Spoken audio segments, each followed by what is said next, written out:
Good morning, Opening Pathways viewers. It's Tom Lenoble again, and it's good to see you. I'm excited today because I have Steve Sashen with me. He is the founder and chief barefoot officer of Xero Shoes, and I'm anxious for you to learn all about Steven and what he's been up to. Good morning, Steven. How are you today? I'm very well, thank you. It's almost a weekend upon me, and even though I work on the weekends, for some reason I find that very comforting. Good, good, good. Yeah, I just posted something recently about somebody told me who they didn't like Fridays because it reminded them that Monday was coming. And I shared that I tried to reframe that for them, that maybe they needed to think more about Monday being what you had to have a Friday. So just shake that up a little bit. I want to get started here today, and I'd love to know what the idea was that gave you the spark to start this company, and maybe tell us a little bit about it first. So, Xero Shoes, we manufacture super lightweight, barefoot-inspired shoes, boots, and sandals for both performance and casual use. We have over 60 different styles people use for everything from taking a walk on the beach to literally playing on the NBA and WNBA basketball courts and everything in between. And the barefoot inspired simply means that we're making footwear that's designed to let your body do what it's made to do and not get in the way and cause problems that, believe it or not, and many people don't believe it, normal footwear actually causes, even though they're selling you that they are this solution. And I can back that up as I can point you to a page on the Nike website where they literally prove from a study that they designed and that they paid for that their shoes cause problems, like at an unprecedented rate. Great. And what was the idea that got you started on this? What was the moment that made you say, this is my path? I don't know if it was that clear, but 18 years ago, I got back into sprinting after a 30-year break, and I spent the next 2 years getting injured pretty much nonstop. And one day, a friend of mine who's a world champion runner, which I was living in Boulder, Colorado at the time, and saying world champion runner is another way of saying my neighbor because they're everywhere. But he suggested that I run barefoot to see if I learned anything. I'm not suggesting people run barefoot, but it was an experiment he suggested I try. And when you're running barefoot, good form feels good and bad form hurts. And that first barefoot run, um, it didn't hurt while I was doing it. In fact, I was so transfixed by the experience of getting my bare feet on the ground and feeling grass and gravel and trails and roads and everything in between and experimenting with my gait. What happens if I move my legs faster but run at the same speed, or move my legs slower and run at the same speed, or run faster or slower, moving my legs at the same speed, or like everything I could think of because I was so interested. Now, again, I'm a sprinter, okay? I'd never run more than a mile in my entire life, and I didn't like anything after the first 200 yards of it. In fact, I wasn't iffy about the second 100 yards, but I could have kept going. And there's a bunch of us doing this. And after a while, we stopped, and I said, how far did we just run? And somebody said, that was a little over 5K. I went, I'm sorry, what? And I had no idea. But a couple of minutes later, blister on the ball of my left foot. And I went, huh, how come my right foot's fine? And my left foot tends to get injured more often. So my second barefoot run, this is where the pain kicked in. I figured, let's see if I can find a way to run that isn't hurting the gaping hole that's still in my foot. Because if I can find a way that it doesn't hurt, maybe I'm not doing the thing that caused said gaping hole. So 9 minutes and 30 seconds of agony later, paying attention to the good side, the right side, to see what it was doing correctly, everything changed. My running instantly in one stride got faster, easier, lighter, enjoyable, even though I was like way past my 100-meter limit. And my injuries went away. I became faster. From that time, I've been a Masters All-American, one of the fastest guys in my age group in the country. And I wanted that barefoot experience. So I made a pair of sandals based on a 10,000-year-old design idea, just something to protect your foot, something to hold that on your foot. And people kept asking me to make sandals for them. And they told two friends, and they told two friends. And one day, a guy who was a local barefoot running coach said, I've got a book coming out called Barefoot Running. If you had a website for your little sandal making hobby, I could put you in the book. Well, I've been an internet marketer since 1992. I'd built hundreds of websites by that point. So I rush home and I pitch this incredible opportunity to my wife, who tells me it's a horrible idea, won't make any money, waste of time, distraction from some other things we were doing. And she insisted I not build a website. And I told her that I wouldn't. And then she went to bed and I did. And here we are almost 16 years later, having grown from literally the floor of a corner of a spare bedroom to now, got at the end of 23 a $65 million company. Wow, that's a wonderful story. I think this idea of to pay attention to where it hurts could be applied to many things in life. I'd Well, like to even more, pay know, attention to where it's not hurting. I mean, we're wired to pay attention to where it hurts because we didn't have doctors a long time ago. And we never learned to look into a glass of water and identify bacteria. So we pay attention to the things that go wrong. But when there's my favorite thing, this is going to sound weird, is a unilateral problem, something that's a problem on one side and not the other, because the other side knows how to do it right. So paying attention to that, and there's a whole bodywork method called Feldenkrais method that's all yeah. about paying attention to the good side first so the quote bad side can kind of figure it out and come along for the Yeah, ride. we use that same thing in my Pilates practice. I want to know, tell me about a little bit about the backstory. What was going on in the early days? Who were your role models? Tell me a little about that, please. How far back? You mean for the company or for me Up to you. personally? Sure, but back before the company, yeah. Who were your role models? Who got you There are interested in three running people. companies? There are three people who I have said changed my life, and one and two books that I think I say that about too. The three people were my gymnastics coach from when I was in junior high and high school and was an All-American gymnast, because he was actually just one of the greatest teachers of any kind and really taught me about competition in a way that was, I don't know how to describe this. It was not about, it was more about what you were doing than the other person. So I remember I was one of the top gymnasts and I would do my floor exercise routine 4 or 5 times. And he would say, the people that are trying to beat you have done it 5 or 6 times. It's like, got it.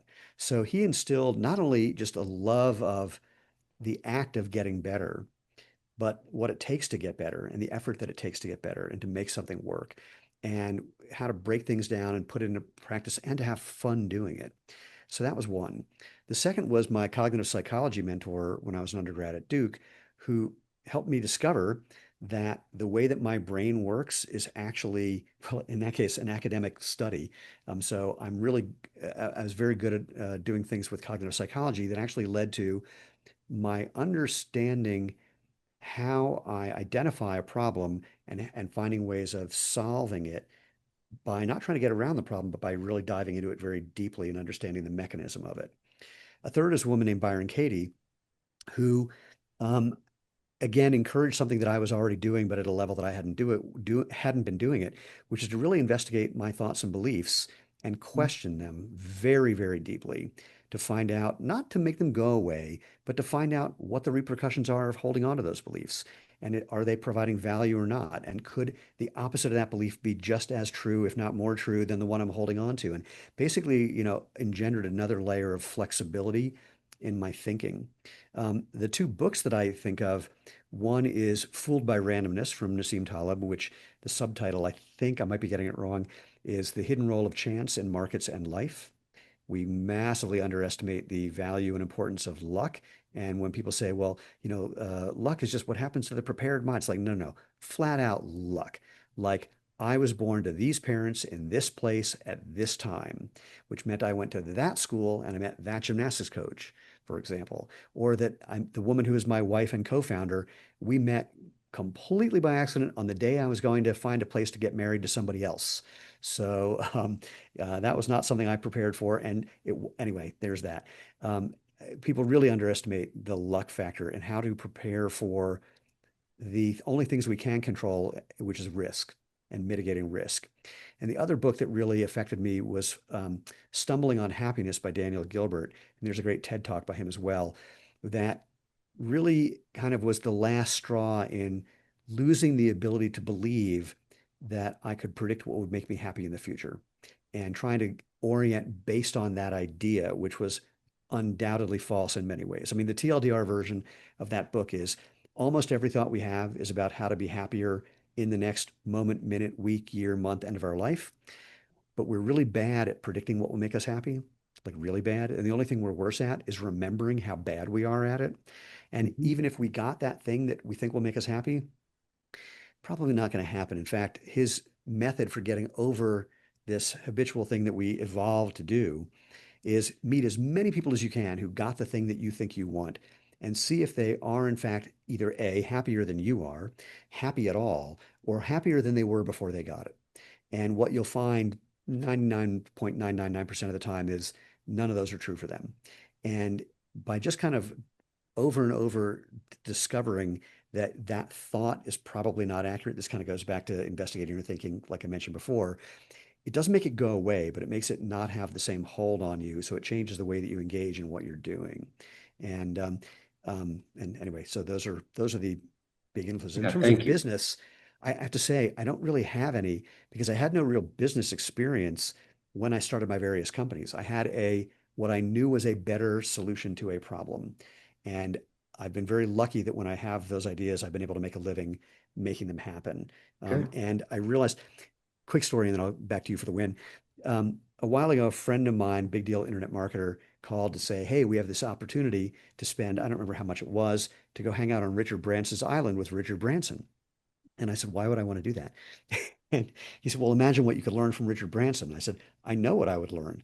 I'm not Richard Branson and neither is he anymore. What he was when he started everything, not the guy he is now. And if he tried it again, it wouldn't be the same, both because he has changed and the world has changed. I can't adopt new personality patterns and behavioral patterns and things because I mean, it's if you find someone who says, use this technique, maybe you're one of the rare few people who that works in their brain. But those things that people talk about for leadership skills and business skills and management skills and organizational skills. That's just not who I am. And it took me till I was 40 to realize that and stop trying to fit this very odd shaped peg in a very not odd shaped hole. Is there ever a time at Xero that you doubted your vision? No. Good. If you go back to But day hold on, one, but I got to qualify that only because the feedback loop has been so confirming. I've never, I mean, from day one, the reason my wife has the best line, she says, there's enough shoe companies in the world. We don't need another shoe company unless your shoes change people's lives. And from day one, we were hearing that over and over and over. People come up to me in airports, they spot me, and they come up to me crying, thanking me for what we've done for them. Um, the what I see, I haven't doubted at all, but I know that the way I'm seeing it is much broader and farther than what most people can follow. We had one employee who'd been in footwear for 40 years when we met him, and he kept calling me saying, "Do you realize that what you're doing, this whole natural movement idea, letting your feet move naturally, applies to this market and this market and this market?" He'd call me every night with a new market. And he would say, "Do you," and after like 3 weeks of this, he said, "Do you realize the total addressable market for what you're doing is about $250 billion?" And I said, "Yes, this is what I've been trying to tell you." So, and it seems crazy until I start to break it down and show it. And then it seems screamingly obvious, and you can't believe everyone else doesn't think that way. tell us a little bit about your leadership style. Um, it is laissez-faire at best. Many people think I'm a control freak. I'm not. I will say, and this is going to sound as whatever the opposite of humble is as possible. I'm really good at a bunch of things, like better than the average bear. Some of them, it's just because I'm really good at feeling what doesn't feel right. So someone shows me an ad and I can, and even if well, in the days when I wasn't able to articulate why things needed to be different, I could feel something was off. And I'm impatient about dealing with my own anxiety. I want to get rid of it as quickly as I can. So I'm not very good at, patting people on the head and saying two good things, then a bad thing, then a good thing, and, a compliment sandwich. I just want to get things solved quickly and move forward and not have it in my brain.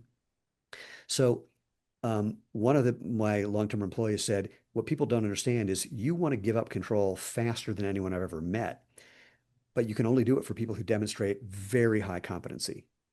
And anything less than that, you find very frustrating. And they can tell. And so at best, my leadership style is finding really good people where we can bounce off each other, make it work. Like some of the marketing team that I put together, if we schedule a 30-minute call to check in every week, the first 5 minutes is here's what we've done over the last week that worked and didn't work. The next 5 minutes is here's what we're going to do next, which includes both of us coming up with ideas. And the next 20 minutes is like, bullshitting for 20 minutes because we like each other. and I trust that they're going to do things well and be monitoring things the right way because we built that trust. And it's dreamy. I don't have to worry about them. All I get to do is contribute what I'm good at, which is coming up with wacky, crazy new ideas that people hadn't thought of. So yeah, I don't think of I'll add one thing. The only other thing I will add to what I could very loosely call leadership is that I'm really good at enlisting people in understanding the vision that I have and getting on board, not because I've manipulated them to do it, but because they start to see it the same way. Hmm. And how that, I mean, I don't know how that happens. Hmm. So tell me, we are living in a time where technology continues to race forward and innovation is happening very fast. Yet we also have a challenge of sustainability and keeping the lights on. How do you balance those two things? I don't think anyone balances those two things. I, one of my other psychological problems is that I'm always looking out for some better way of doing things. So, with all the things that are changing so quickly, it's very easy for me to go down a rabbit hole. And luckily, there's so many rabbit holes now where I don't have, say, the final decision-making power, where I just stop doing it as much. I get just enough of a taste that I can pass it on to the relevant people and then participate intelligently in the conversation. Um, but keeping the lights on, ironically, the biggest, pardon me, biggest problem for us in keeping the lights on is managing the growth rate that we have. So the all the new stuff, um, the basics of the business are pretty much the same. Make something that people love, where you can tell the truth and it changes people's lives. So all the manufacturing things, that's all very straightforward. The product development is somewhat straightforward. The things that are changing so rapidly in a way are techniques and tactics about marketing, but even marketing is fundamentally very straightforward. So Hmm. keeping in mind what you're trying to do as a marketer or advertiser is, well, we have to do something a little unusual that I'll mention in a second, but basically getting the right message to the right person in the right place at the right time. There's just more ways to do that. And then if you're good, you identify the ones that have the biggest bang for the buck and spend most of your time there. We have a weird challenge because we have to do something. I've talked to thousands of advertisers and copywriters, and I've asked them, have you ever had a product where, in order to sell the product, you need to get people to unbelieve something that they currently believe as firmly as the sun is coming up tomorrow before you can even talk about what you're doing? And they go, no. I go, well, that's what we have to do because most people think this whole natural movement barefoot shoe thing is completely not true or worse. And I've come up with ways of engaging people in the conversation that are unusual. And those unusual methods are basically the same no matter where I'm looking to apply them. It's just a question of the resources that you have to do it. I mean, do you have enough time, effort, and money to focus on Meta and Google and TikTok and Pinterest and Reddit and et cetera, et cetera, et cetera? And if not, either find a way to bring on other people so that you don't have to be the one doing it, or don't do it till you can find a way to bring on other people so that they can do it. How do you treat values in your organization and make sure they're not compromised? I have a line I say, all companies rise to the level of the neuroses of their founders. So for both my wife and I, what that means is a couple things. A, we kind of treat everyone like they're friends of ours. I can't code shift and do it any other way. I call my doctors by their first name. I call the people who are, yeah, I mean, I do the same thing with the people who are delivering my mail and picking up our trash. And I talk to them as friends because that's how I'm wired. Like I treat all dogs like they're my friends, and I've never been wrong. Same thing with people until they prove me wrong.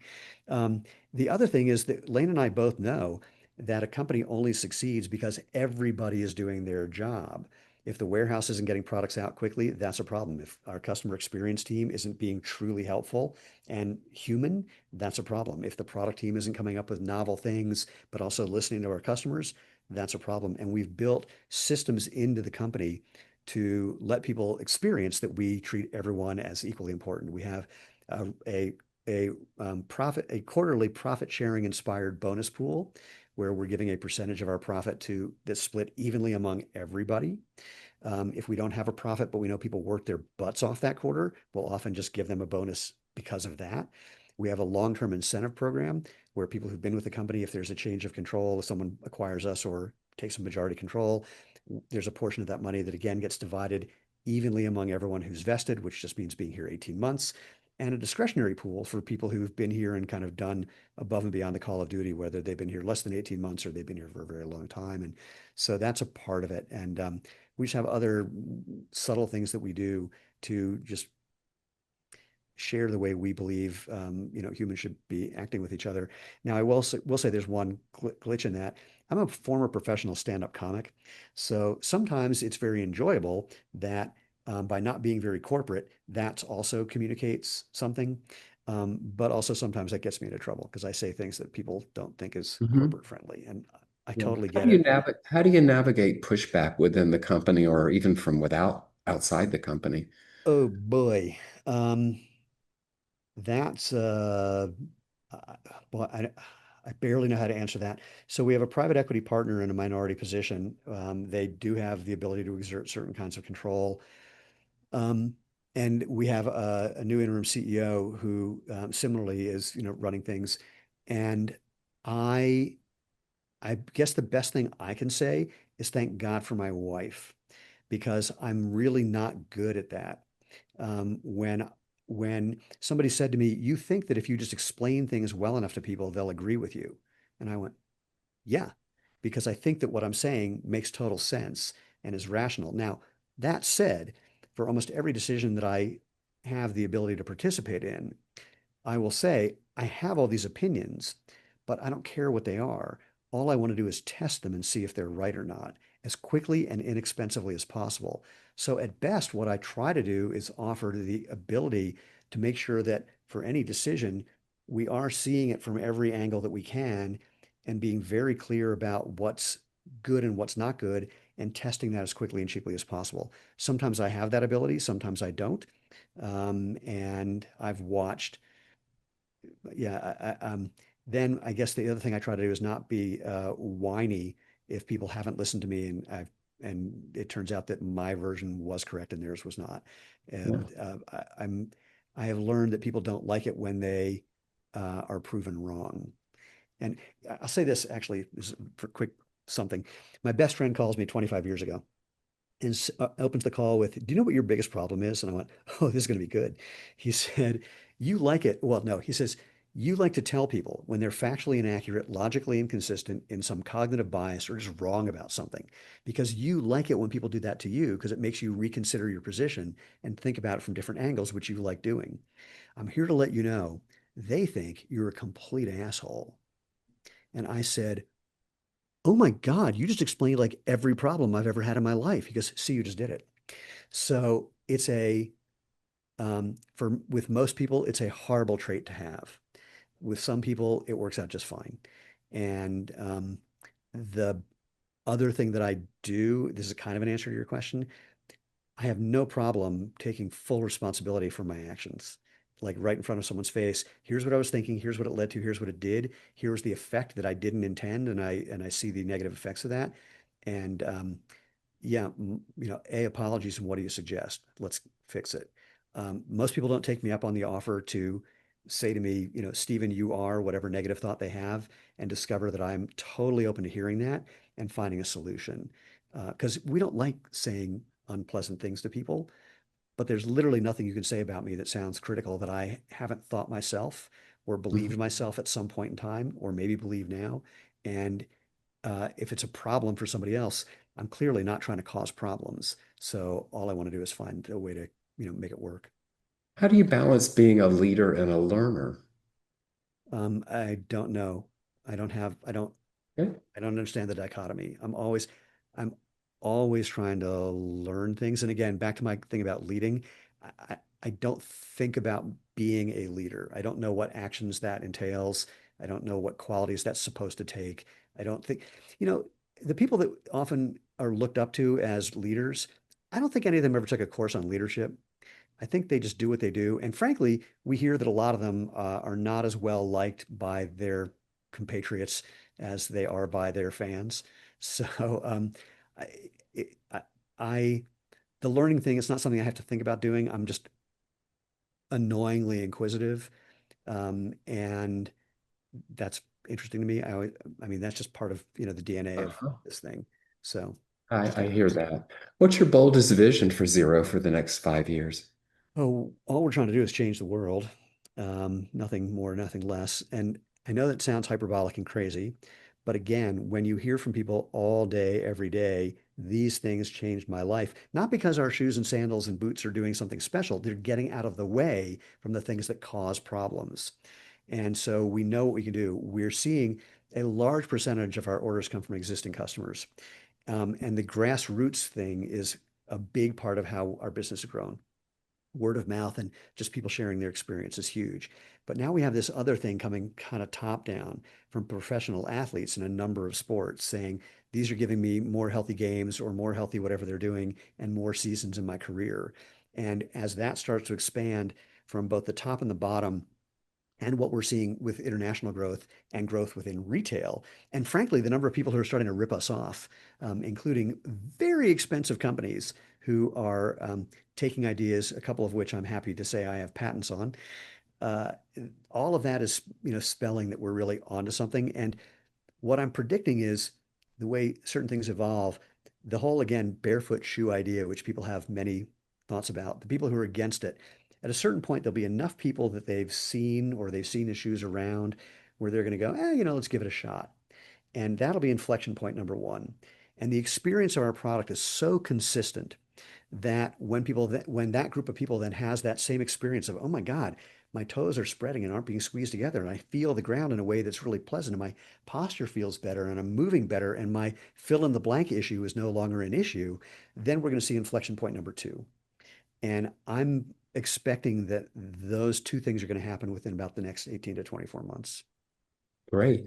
What shifts in culture today, in our general culture, light you up right now?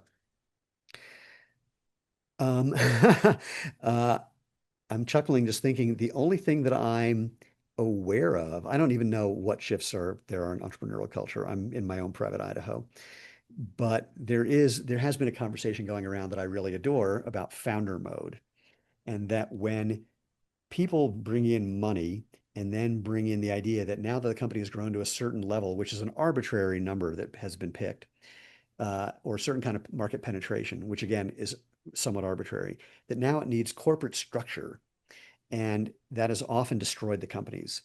And the whole idea of founder mode of like founders are the kind of people who have their fingers in all the pies, and that needs to be nurtured in the right way because otherwise things get a little ossified and siloed, and culture kind of disappears because there's not the same kind of organic interaction. And I'm a big fan of that conversation because I've seen this happen to a number of my friends where they get acquired by some other company or a big investor comes in and suddenly, in fact, I'll even tell this. There's now an organization chart posted in our kitchen, and it's a typical hierarchical chart. And I literally just sent an email to our HR person saying, let's redo that as a series of concentric circles because that's more accurate about the way we think of the business. Still communicating the same relationships, but not the same relationships. And I think that's a piece of that puzzle of just understanding that this is not, a top-down something, even if certain bucks stop in certain places on that seeming Yeah. hierarchy. Yeah. What are you most hopeful about for the world today? For the world, holy Yeah. moly. um, that will find a way without using SpaceX to live on other planets where people are sane. I think maybe if we can, if we do find that there are aliens, that they have cracked the code on not being boneheads. I don't know. I mean, um, there's a lot of wacky things going on in the world. Things are changing, not necessarily for the better in many ways. Um, I, boy, how to say this? I guess the best way I can say it is that we see that a lot of things that are going on now that we might not like, and that doesn't mean from the perspective of the left or the right. I mean, yeah, everyone's got their disagreements, but they do tend to be cyclical, or at least, pendulum is swingy. And so, for whichever side you may be on, or even if you're in a middle, hopefully, whatever cycle there is or swing there is, that will change things. If we're really lucky and AI ends up being much more beneficial than we imagine the negative consequences could be. That's going to be very interesting. There's a lot going on in science. I'm not going to say there's a lot going on in longevity research because there's really only a few things that seem to have promise at the moment. But there are a number of things that are very promising in that regard that AI might be helpful with. Look, on a personal level, I had a gymnastics injury 32 years ago, and my right knee is sort of bone on the lateral side on the outside. And I don't want to get a knee replacement. And there's some guys in Sweden, don't know how they figured this out. They can take cartilage from the septum in your nose, grow that in a culture, put that in your knee, and fix the problem that I have, basically having no cartilage in my knee any longer. That's amazing. And I'm hoping that I can be in one of their clinical trials about that. So there's things like that that I think are going to make a very interesting difference. Do I think they're good? I can't even go there because backing up to seeing things from different perspectives, if we solve starvation, what's going to happen with the population growth that's going to engender? I mean, I don't know, but we love to think that if we can imagine a good solution, or if we imagine getting rid of a problem that we think is a problem, that the end result will always be good. But human beings, we're horrible at predicting unforeseen circumstances, which is why they're unforeseen. I mean, we're so bad at it. Back to the thing that'll, we're bad at thinking about what'll make us happy. We're worse at remembering how bad we are at it. Same thing. As a race, we tend to be, or as a species, we tend to be kind of optimistic. And then suddenly we find out, oops, that was kind of a mistake. If your younger self could watch this podcast, what would you say to him? He'd say, talk slower. Mhm. What story would you like to leave our listeners with today? Oh my gosh. Define your listeners, and then I'll think of something specific. My listeners are people who listen to podcasts around the Oh world. man, that's a cop out. You know it. Um, oh gosh, go out, have fun, live life feet first. That's what I always say. Good. Steven Sashen, Chief Barefoot Officer at Xero Shoes, thanks for being with us on Opening Pathways today. Pleasure. And to my viewers, I'll see you next time on Opening Pathways.